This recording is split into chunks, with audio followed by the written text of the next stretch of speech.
what the objective that an impact investment should pursue. Thank you so much.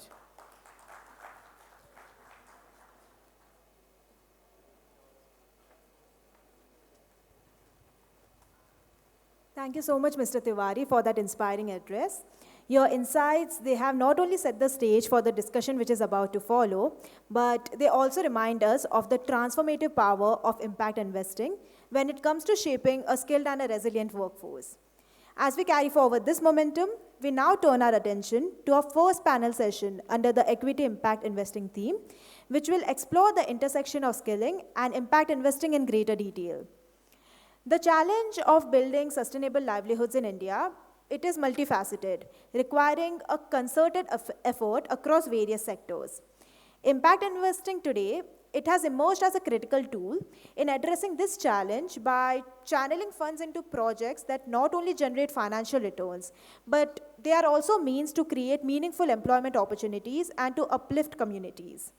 The session, Skilling and Beyond, Impact Investing to Build Livelihoods, co-curated by NSDC and IIC, will explore how innovative impact investments can enable skills development and also enhance livelihood opportunities, particularly in underserved areas.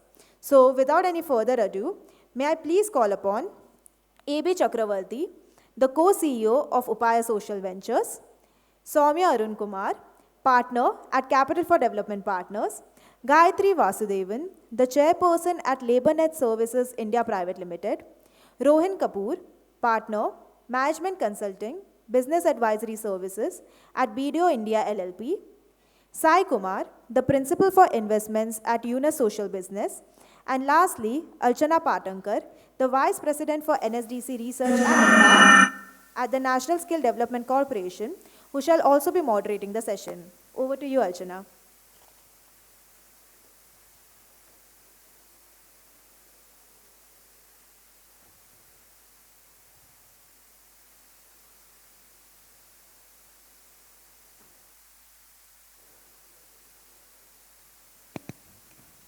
Good afternoon, everyone.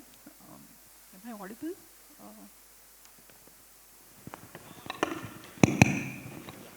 Yeah, thank you. Okay, so we'll start our second session, the panel discussion after lunch, which is on skilling and livelihoods. As the introduction suggested, we are looking at some kind of way forward from the traditional skilling solutions towards more of outcome-based skilling solutions and the role that impact financing or outcome-based financing can play in this. So our panel has a variety of stakeholders. We are looking at companies who are into outcome-based financing, supporting social ventures, social businesses. We have Gayatri from LabourNet, who is into or who has a world of experience as far as the skilling is concerned, has seen the entire journey from traditional skilling solutions towards the innovative ones. We have private equity fund, Capital for Development. Soumya is here. And we have Rohin Kapoor, who is from the advisory consulting space. So my first question is to Sai and Soumya. You have been hearing about so many government schemes over the last decade or so, where we are talking about Pradhan Mantri Kaushal Vikas Yojana, we are talking about the Skill India mission, the recent budgetary allocations, as well as so much of focus in government policies and programs on skilling, and particularly skilling of youth, considering that we have a demographic dividend which is going to last for a decade or so. Now, yet we find that as far as the skilling solutions are concerned, they haven't received as much of funding attention as the traditional edtech businesses received in the past. So what, in your opinion, is the reason behind this? I mean, why is it that, skilling ecosystem, which is so important for us, we still have to talk about it now, after maybe a decade or two, that we still require more financing to come into this. Yeah. Firstly, thank you for having me here. I was reading a very interesting post by Ministry of Skill Development yesterday that they posted, And it says that around 65% of India's population is below the 35 age group, right? And in 2014, around 33% of students who were in their final year or pre-final year were employable. And it has taken us 10 years to improve this percentage from 33% to 51%. It shows that it is not easily achievable, and it is something that it will take its own time to achieve the under the skill program. So, however, when we see equity investors, they look for something which is scalable quickly and the returns are achieved very quickly. So, we need impact investments in skill development because many of the equity investors look for solutions which are actually gives them the return very quickly. But however, at C4D, being impact investors, we look for investments which need patient capital and which can grow sustainably and achieve profitability. And one such investment is in LaborNet. We are very proud to have them in our portfolio companies. And so I believe patient capital is something that is required and which can only be bought in by impact investors because equity investors in general, when I say like VC investors, they look for which is scalable quickly and returns are very quick. So hence there is a funding dirt, yes. Sai, would you like to add something to this? Yeah, so similarly, on similar lines that what Soumya spoke, I think one, the market that each of them is catering to is very different. So in an edtech, the market is way huge. So if you look at the number of students passing out, just for an example, if you take IAS exam, right? There are 10 lakh people who apply every year for the IAS. However, half of them or lesser number write the exam. But on the other hand, if you look at NSDC certifications, that's about 15 lakhs or 20 lakhs per year. So just one competitive exam where 10 lakh people are applying, and on the other hand, you have total certifications in a year from NSDC, which is 15 or 20 lakhs. So I'm talking about just one exam. So you have all the grades of schools, you have other competitive exams. So that the edtech problem that you're solving is way larger. That's one thing. Second, so probably equity investors would like to see that kind of a scale versus a smaller scale like skilling. Two, I think, as Soumya mentioned, where you could make money faster. So revenue-wise, even if there is CSR or NGOs that are promoting skilling, or even if the government is promoting skilling, it's not enough revenue for the equity investor to see a 3x return or a 5x return that probably they're expecting and that they need to deliver to their LPs. And the last point is, I think funding as a word is available. Equity funding probably is not available for skilling. Debt funding still continues to be available through either government schemes or through NBFCs, banks, and Unisocial Business is one such entity which provides. So we have been the first institutional investor in a healthcare skilling company, which is Virohan. We've also supported Bridge Labs, which is an IT tech skilling company. So debt funding is still available. Probably equity funding is something that's slightly lesser relative to what the edtech market demands. Thank you. My next question is to Mr. Chakravarti from Upaya Social Ventures. We do see some early stage innovations now coming into this space where we are talking about some innovative skilling products. But then this is still very early stage for, say, startups to emerge in this segment. So where do you see the challenges in this space? So when we talk about scaling up and trying to get more impact investing and more innovative solutions, are these challenges in terms of fundraising, or are there, some technical support related challenges that, these early stage innovators are facing? Thank you. Thanks, IIC team, for the opportunity. Good afternoon, everyone. First of all, Archana, I want to touch upon the early question. Is EdTech really fascinating still? I'm still wondering. I don't know about EdTech entrepreneurs here, the challenge to take capital today. And I have to equally ask the investors also who have invested in education. So I don't want to actually start a comparison at all, because every sector has its own challenges, and people see it sometime in good light, then comes it for some bad example, and then when you address it, then it grows better. But in a way, the stakeholders defines it. So coming back to this point, very relatable, the question that you asked, because of that, if there are not enough good success stories to start with in a sector, the sector looks weak, right? So in skilling, what I feel is patiently, people like Gayatri and LaborNet, there are few others quietly building big companies, and these are generally sustainable, profitable, generally would have done a great job in the long term, where there are not quick success. When we look for quick success, we get into the realm. So from that perspective, I still feel that this story will emerge very strongly than many, maybe other sectors that we see investmenters are very this thing about. I think naturally that because that patient capital is required, the challenge naturally comes in fundraising, because there is not a lot of capital that is available. Now, how can you do that in a short term, but do little bit success? Not to say that you wait for 10 years and see my success, but what can you produce it in interim terms?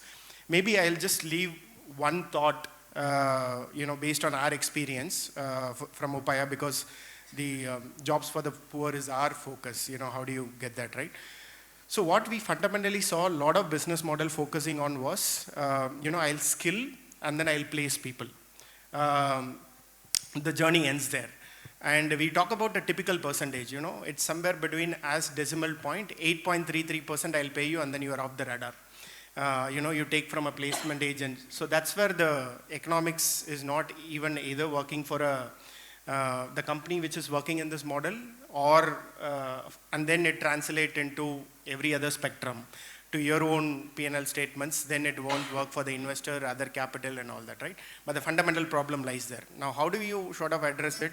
Is there a way we can think about to say that, how can you get, I think Mr. Ved spoke about a little bit of retention. Can you yourself get tagged into business model that can enhance yourself on more retention capacity rather than just placement of it? Can your business model be like that? Because these days there are a lot of work that are being developed remotely, where the client is very clearly saying the employment all happens through the enterprises that they are working with, not necessarily in their own role, right? So business model that lend itself to that, a period of time retention will be better, then probably you are bringing down the capital challenges, because your base unit economics is working. Maybe that's the only point I would sort of leave it at this point. So Samya, one of the scalable models that you mentioned was the support that you gave to LaborNet. Similarly, I think in case of Sai, there is a Virohan channel that you have supported. So can you tell us more about this, and what, according to you, are the critical factors that have helped in making this a scalable and a successful model? Yeah. One thing that I see in skilling segment is there should be a clear linkage between skilling and the job opportunities. And LaborNet has done it very beautifully, where they provide skilling interventions along with hands-on internships in industries such as beauty industry, retail, construction, and thereby they are solving the unemployment issues in the underprivileged communities. So the clear linkage between the skilling and job opportunities is a main key criteria. And one highlight I would like to bring about LaborNet is how successfully they managed to move from brick and mortar model to fully tech-driven SaaS platform. Through this SaaS platform, they provide assessment, evaluation for the workers. Based on that, they provide curated skilling and upskilling. And after the skilling program, they also offer a pool of flexible job opportunities for these workers. And through this platform, it's not just beneficial for workers, it's also advantage for the corporates and clients that they have tied up with, where they have access to the trained labor. So technology and also the opportunity to get the job post skilling are the two criterias that has actually worked really well for LaborNet, I feel. Yeah. I think for Virohan, it's been very similar. So they went after a particular problem, which was the allied health professionals. So today you have courses and degrees for nurses. You have courses and degrees for doctors, but you really do not have any kind of certification for all of those other people who work in the hospital. It could be an OT technician, it could be an X-ray technician. So there's no certificate that's there, and they found this gap back in 2016-17 and worked on it, and actually NSDC came much later and made this a certificate that they can provide. Second, I think is so one is addressing a niche and going after that. Two is to see that there is a sustainable business model. So instead of looking at grants as a way to skill these professionals, what they went ahead and did was to work with things like to make it like a regular school or a fee paying structure.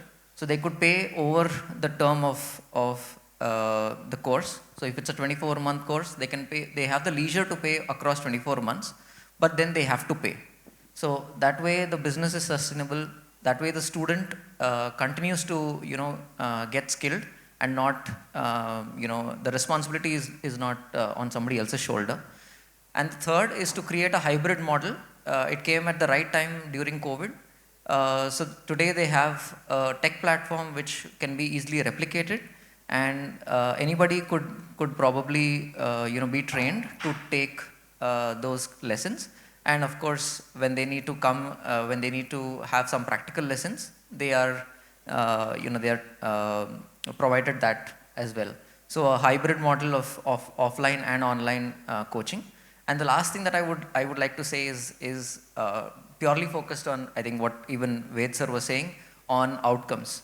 So even today, Virohan we are very proud to support Virohan, and Virohan's venture to or claim to fame is that even today they have about 95% placement rate.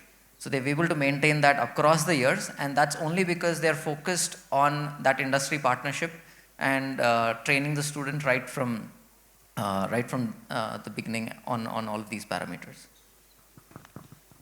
Gayatri, since you possibly have the experience of skilling ecosystem from all sides. I mean, you have been part of this as a solution provider, you have been there as a policy maker, you have seen a lot of changes over the years. So can you tell us about your journey so far, and then when you are running LaborNet, how do you kind of match with the high quality training, skilling that should be provided, and at the same time meeting expectations of the investors? So how do you do that tightrope walking also? So I think you said it. I think the panel becomes younger and younger, and I stay constant. So I think Soumya very nicely explained the model, but I'll just sort of step back a little bit, right? Skilling brick and mortar is necessary. I wouldn't go away from that. I also feel skilling in schools is necessary. Education and skills need to be. That means you actually have to do away with centers over time. So actually what we did over the last, it's been a journey, but if I look at instead of going into the last 15 years, I take the last 5 years is, we moved all physical training centers to the not-for-profit, to Sambhav, because we said that is grant funded. That cannot have there is going to be a problem there, because these, very rightly you said 15 lakhs is because it's not aspirational.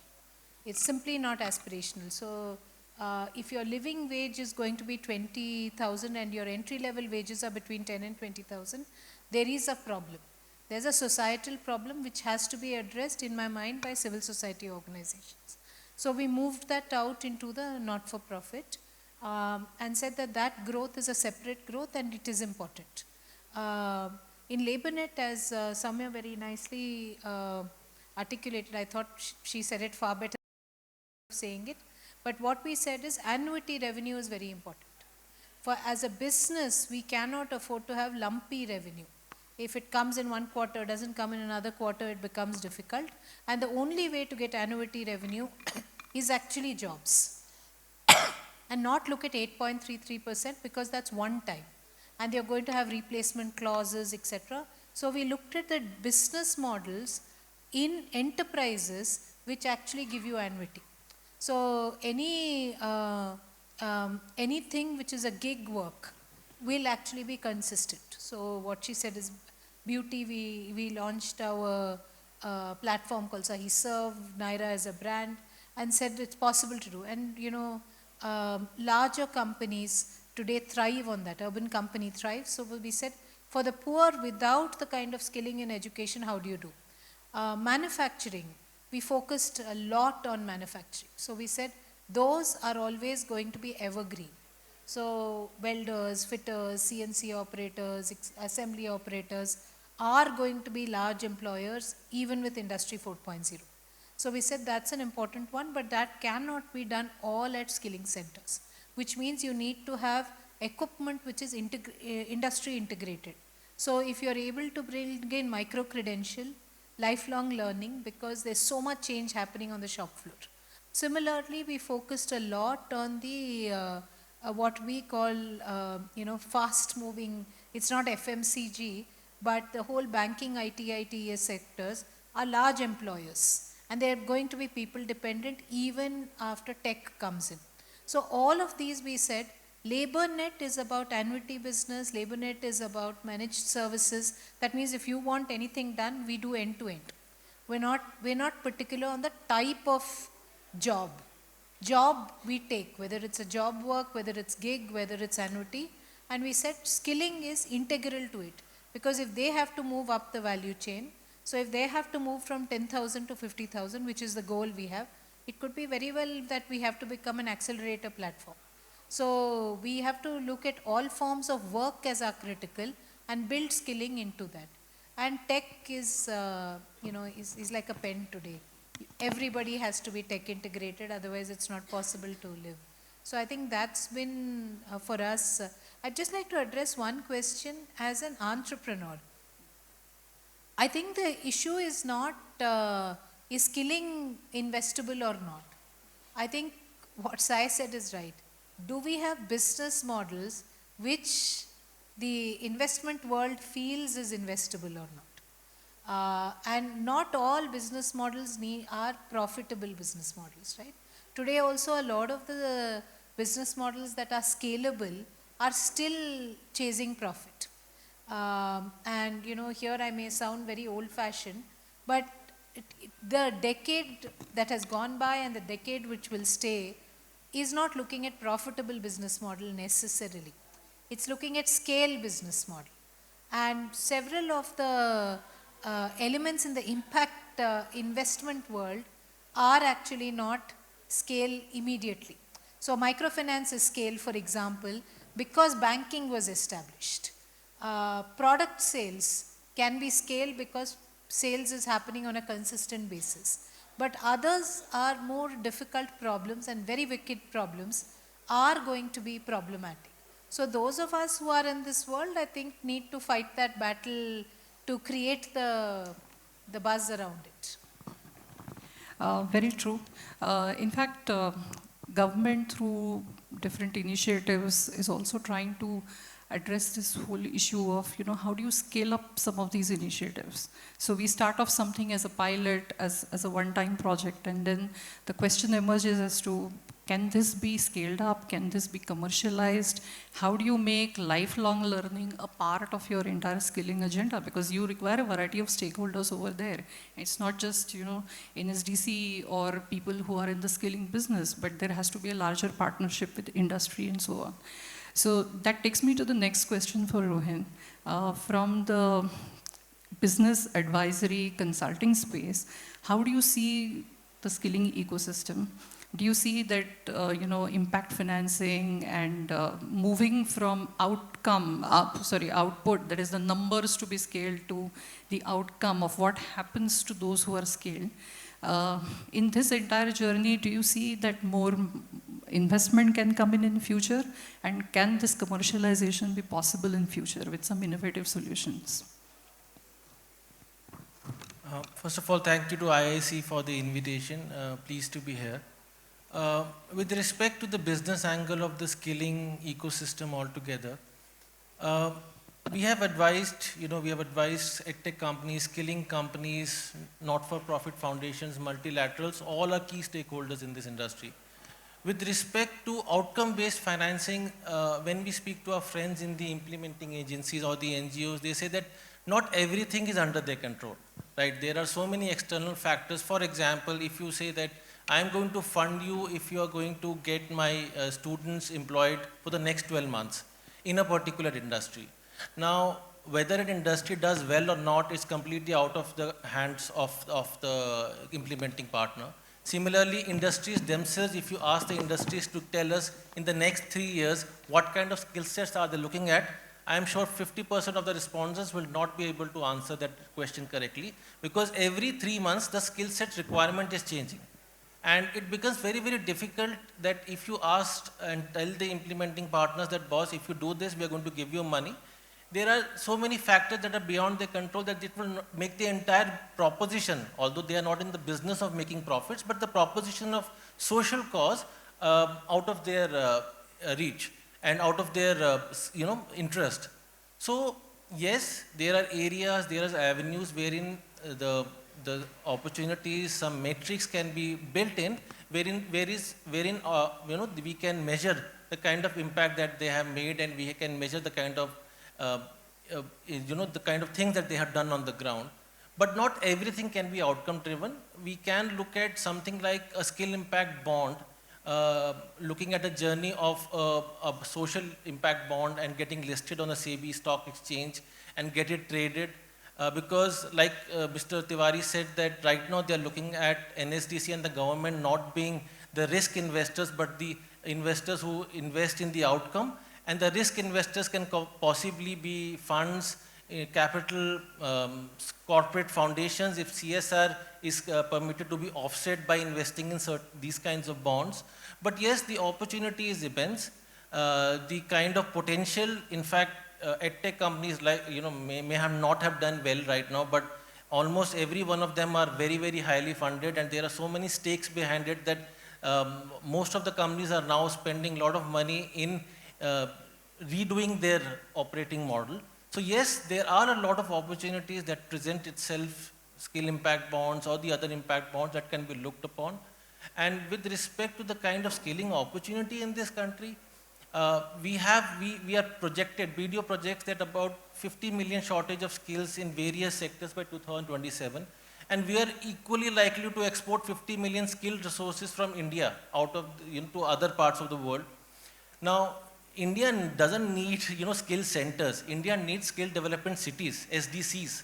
We are beyond skill centers. We need cities who are focused on skilling with the entire ecosystem, the regulator, the funding companies, the implementing agencies, the employers, all sitting in one particular area, something like a Hainan SEZ in China, which is a set of about 200 islands. The government of China made the entire province into an SEZ.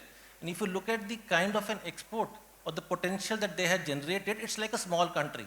So we need skill development cities in this country to address the problem of skilling, and that will provide a lot of opportunity for the impact investors and of course for the employment and industries. One of the critical elements in this skilling ecosystem that we have not talked of till now is the role of technology, because I think, as you also mentioned, we really are not able to predict what we need in terms of skilling over the next 5 years, because some of those jobs which would be required them do not even exist today. So my question to you, Soumya and Mr. Chakravarti, is that considering that technology is going to play a very important role, not just for the future job roles, but even the way skilling is done and the innovations that come in the skilling ecospace. For example, a lot of skilling solutions themselves might be tech-driven, let's say through AI, for instance.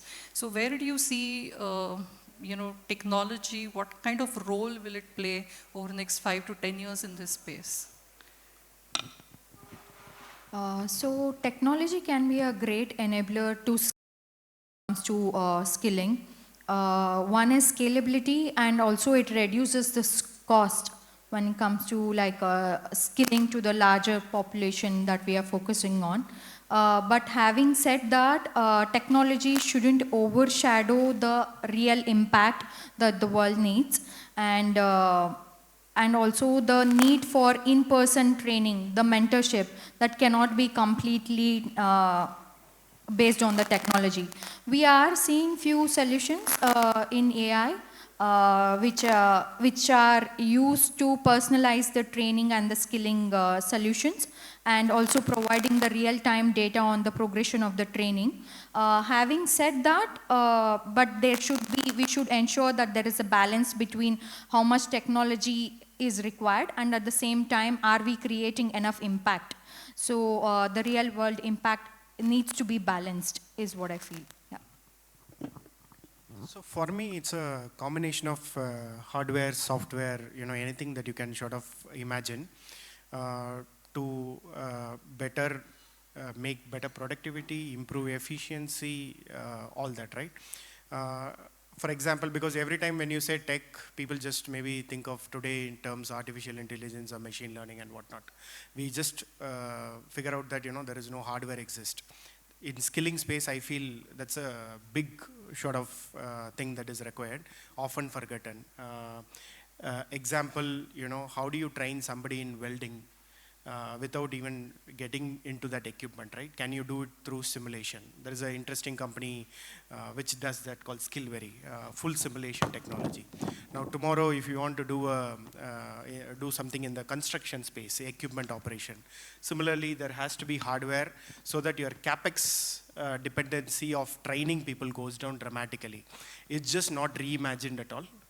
So that has to be reimagined, because no pilot is allowed to just go and sit and then, start with something, right, an aeroplane. But how can you reimagine that simulation here in all the skilling spaces? So that's hardware for me. The software or, other relevant technology which you can't touch and feel, which is for me, mobile is the second biggest thing which is already making a difference, which could be WhatsApp.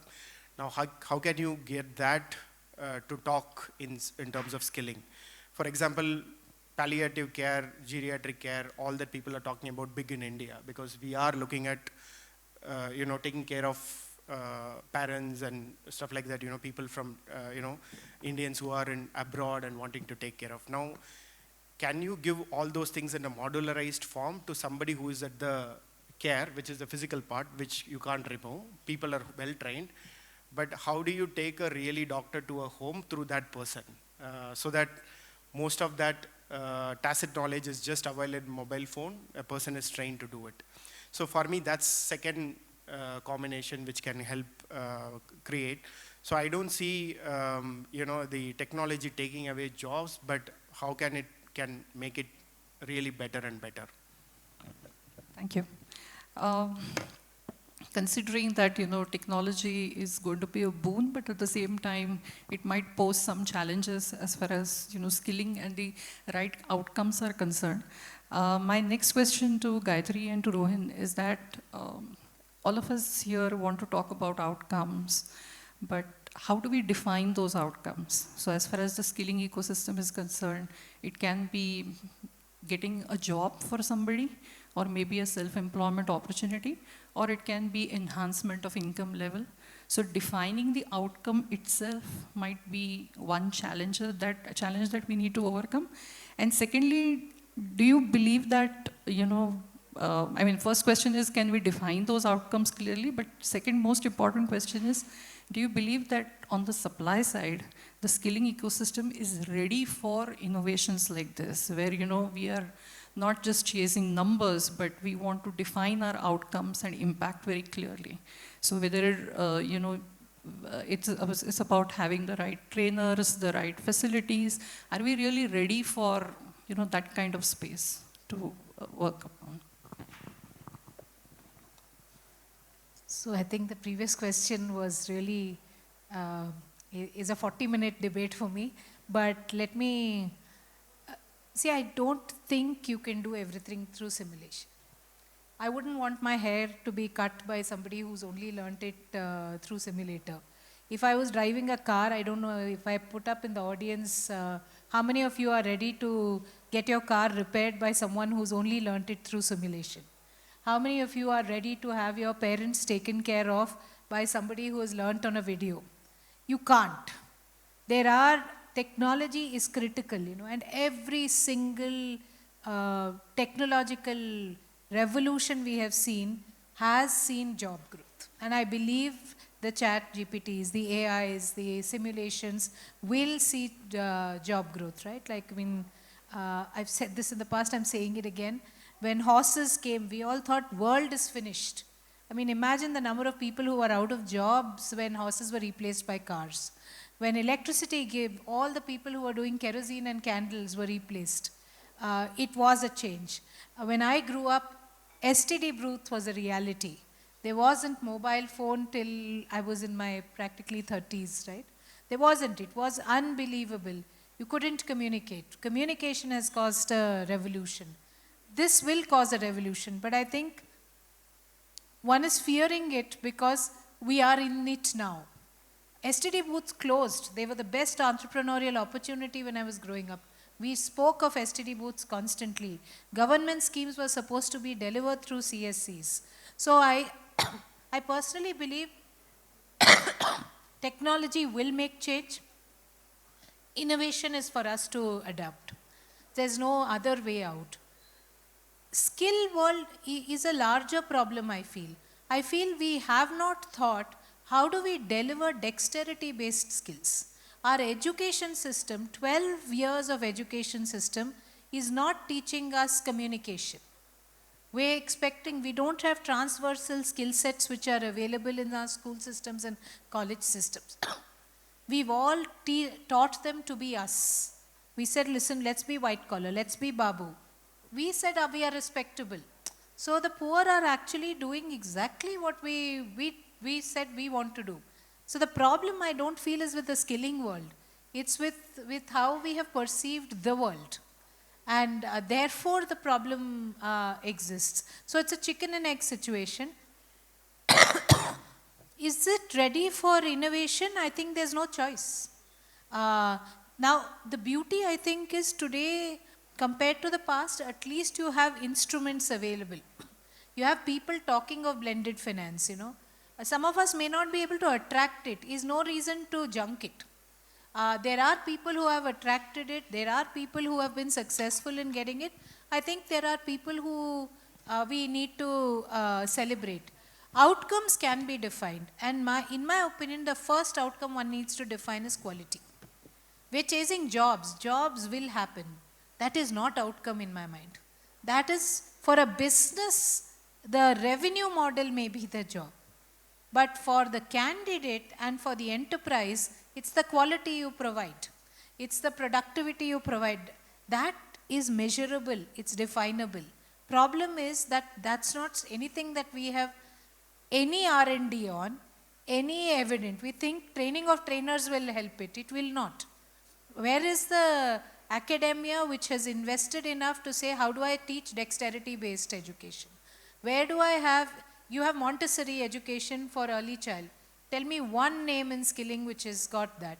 Tell me one name which we are going to say this is the best learning method for somebody who is an adult. Tell me one name for adolescents, what is it? We don't have. That's where I think our focus needs to be, and we need to bring in quality. When that happens, teachers will learn, people will train. Otherwise, what all of us are doing is a bit like a rail patri, We figure it out saying, it's going to go straight or it's going to go crooked. And we all, I know at least I can see, two of us in this room are in the same boat. We will experiment. And we will say, X worked, X didn't work. and come to your next failure meeting, I guess. But the important thing is there has to be somebody who's going to, janda gaadna padega, and NSDC needs to do it, government needs to do it, and impact investors cannot do it. I think it's wrong for me to, as an entrepreneur, expect that to happen. It has to be state and university which has to do it. Is university profitable is the second you'll have to ask that question, but that's not for today. I think the budget this time focused on rewarding employers, giving jobs in the formal sector, but unfortunately we do not generate so many jobs in this country. For me, I think the outcome of skilling, in addition to what Gayatri said, quality is relevance. Because till the time you are relevant, you will not find a job. Even though, you could be somebody who has a lot of skills, you might have something which, nobody else has, but nobody wants it. So the point is, at the end of the day, if it is not relevant for the industry, you would not be able to find a job. And if you're not able to find a job, the entire effort being put into skilling is a failure. So that is number one. Yesterday Prime Minister was speaking at the Semicon conference and saying that please come and invest in semiconductors industry and set up these chip units. I don't know where will we find people to work in these chip units. It's a matter of debate. We are looking at 3 or 4 units coming up in the country in the next 3-4 years, and where will we find people to work in these units? I don't know who is going to train them, but yes, outcome has to be relevant. Number 2, with respect to train the trainers, I think that is where the technology can play a lot of part. Yes, simulation might not be the end game, but yes, it could be the one which provides that kind of an exposure to somebody who doesn't have access to physical infrastructure of training, going to a place wherein a faculty member is training. And at the end of the day, in education also we are facing the similar challenge that nobody wants to be a teacher. Teaching is not a profession of choice. Nobody, because the pays are not that great, the facilities are not that great. If you compare our country with the countries in the West, everybody wants to become a lecturer, a professor, because there's so much of research funds, there's so much of money coming into the business, so in the education. But in the education sector in India, people don't want to become a teacher or a professor or a faculty member. And in the skilling per se, the remuneration is even lower. So generally we believe that people who want to give something to the society are the ones teaching. They don't want to earn a decent amount of money to live a comfortable life. So I think we have to give that kind of impetus to this trainer business by getting some sort of incentives for people who spend their lives in the coaching business, training business, giving them good salary packages, good exposure to grow, access to certain courses and programs which government can possibly fund. And with respect to artificial intelligence and technology, we can build those programs wherein the need of a physical tutor or a trainer will not be required, and people can be sitting at their homes or sitting at certain places. They can learn those programs and courses, at least get an entry, get interested. And if they feel that this is the area of interest for me, they can possibly go and get into a center and learn physically from teachers. That's my point of view. Thank you. So I guess we have kind of, discussed so many different aspects related to skilling. But now my question is to all of you that, we are looking at skilling from the point of view of the supply side, that is the skilling ecosystem. We are looking at the government interventions, the role that industry would play in future. So if you are given the choice of, deciding on one particular factor which, should tweak the policy as far as the government is concerned, or the way industry looks at skilling, and considering that we have millions of youth who would be sort of waiting to come out of education institutions, get the right skills, get the right opportunities in the economy, what would that one critical factor be for you? Yeah, so with respect to policy, one ask would be to integrate skilling with the formal education pathway, I would say. So we need to move beyond seeing skilling as a afterthought. Skilling should be made part of the curriculum of secondary education and onward.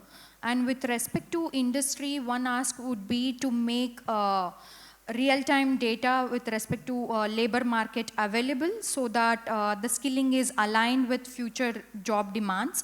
and also with Industry 4.0 transforming the job roles, we need to ensure the skilling is not just with respect to technical skills, it should also include soft skills and adaptability. So these are the two asks that I personally feel with respect to policy and industry would be. Yeah. So I think if state is going to be a very important funder, the biggest problem that government schemes actually have is finance. No government program pays on time. So I think that is a elephant in the room that one has to address, including government school teachers. So I think what government, and this is something, I'm not saying it to be provocative. I'm saying it simply, I've often thought to myself, is there a way to actually bring working capital there? And today there are mechanisms, right? Earlier there was not bill discounting mechanisms. Today no bill discounting company will touch a government funded program. And I can say it because I was burnt, because I fundamentally believe that that's an important public-private partnership.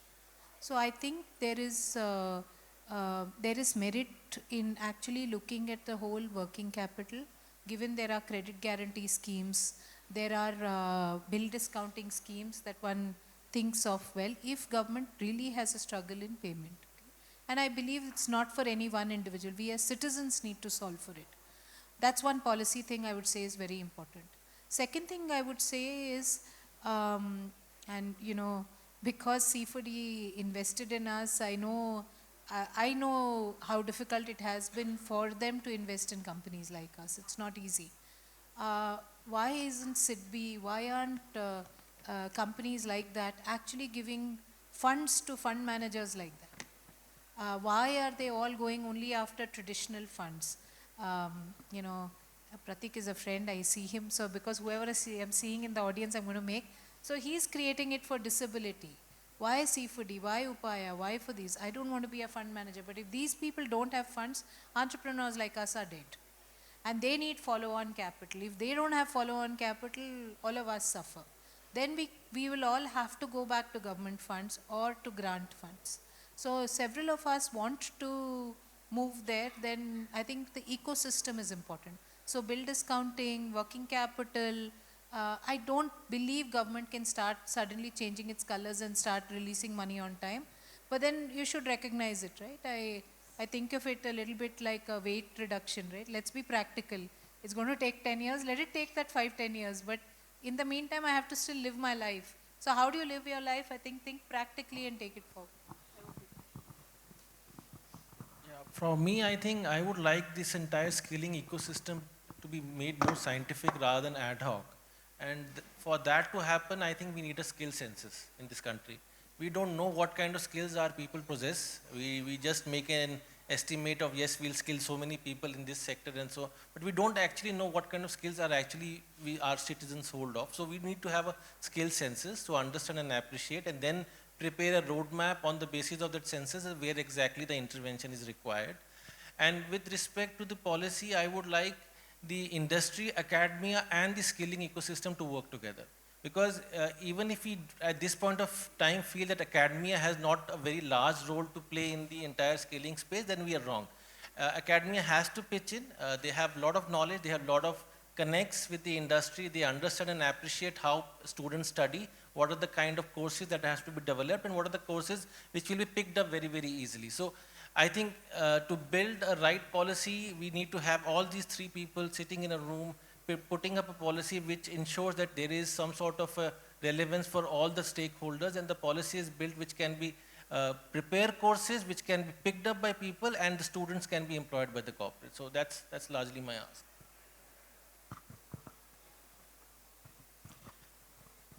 I think maybe two things. I don't know whether it is policy or relevance, but I think I go one point further, maybe upwards of what Rogan said. Skill survey, even before that, what is the aspiration actually? Whether can you meet? First of all, I don't know in India whether that question even be asked actually. Will you get what you are aspiring for, right? That's fundamental block for me on one side. How do you redefine and how do you look at it? Really don't know. I don't have the answer for it. The other side, a lot of time when we think of skilling, people think of only formal segment, right? Like student, college, then people coming out and getting. What about the informal segment, which is your largest workforce in India today? Which is, what is this, 10 crore farmers are going to do? What will be for their skilling opportunity in the next 10 years? Or I'm not just talking about small and marginal farmers. There are a lot of landless laborers, farmers who are working in agriculture. How that will be transformed? What is that skilling? Just give an example, in a particular silk value chain, there's a mechanism called thigh reeling technique, which a lot of women job holders do in silk value chain. To replace that, there is an innovator who came up with a machine which completely out, made a solar machine, runs on renewable energy, improves their productivity so that their health is not affected. Now, is this even, can you look at it in a policy document to even access an end user financing? So that's number 2. But for me, first, is that even recognized as a segment to say that these are the people who need that skilling, then they need to operate this machine, then do the reeling, right?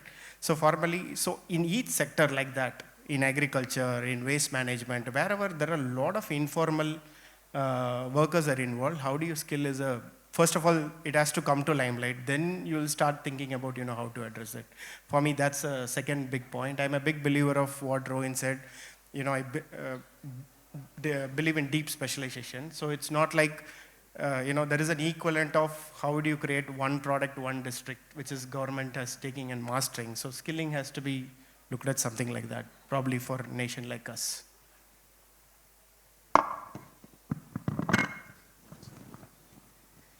I think from specifically to the question asked, one to Soumya's and Gayatri's point, make school curriculum integrated with skilling.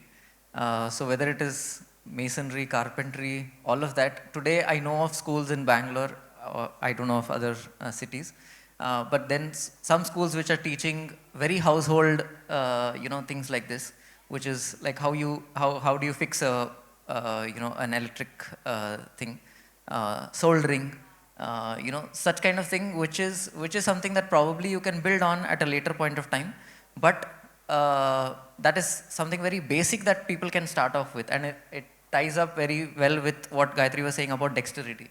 So apart from reading a book and probably playing, what else can you use movement for, right?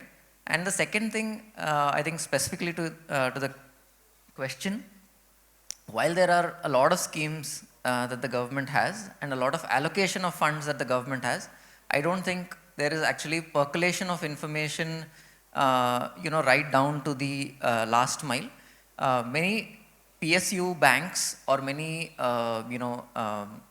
many organizations probably which are funded by the government are really not aware of the schemes, or the implementation is not seamless. So that blocks a lot of activity that can propel accelerated growth in the segment. Thank you. Yeah, I've just got an indication to stop, but I'll just, within like half a minute, I'll try to summarize. We have discussed so many issues over here on this panel today, but I think what we are trying to look at by discussing about skilling and the ultimate aim of giving livelihoods to people is, firstly, start skilling at an early age so that education and skilling are not two separate things. In fact, that's actually the spirit of NEP 2020, that we try to bring in the element of skilling at an early age, and along with education, skilling becomes an important part of your overall learning experience.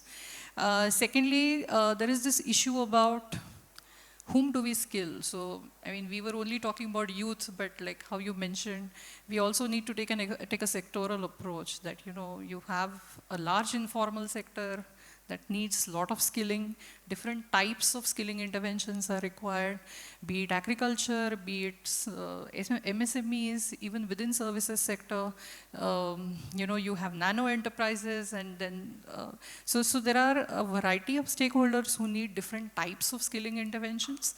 Then the third question will be about how we design those skilling interventions. So that's where the government programs, their design, how do they implement those schemes properly comes in. And the fourth and the biggest question, maybe the elephant in the room, is again the financing part. Where is the money going to come from? So, of course, all of us know that government financing to that extent would be extremely limited, considering that there are so many other aspects that would require more attention. So we will really have to look at a combination here, where considering that skilling is a very important part of how we are going to progress as a nation, and therefore we need government, we need private sector, we need academia, we need philanthropy organizations, we need almost everybody sitting here in the room today and representing different segments of society to come forward and start thinking about skilling as an important avenue where financing needs to go in, and then of course the right innovative solutions that are required, considering that now we have a sizable experience of how skilling has happened over the last 2 to 3 decades, what factors need to change, how do we make it more effective, and how skilling would ultimately lead to the livelihoods that people aspire for. Because again, aspiration is something that we touched upon here, and something that we normally do not talk about when we design skilling interventions on a large scale.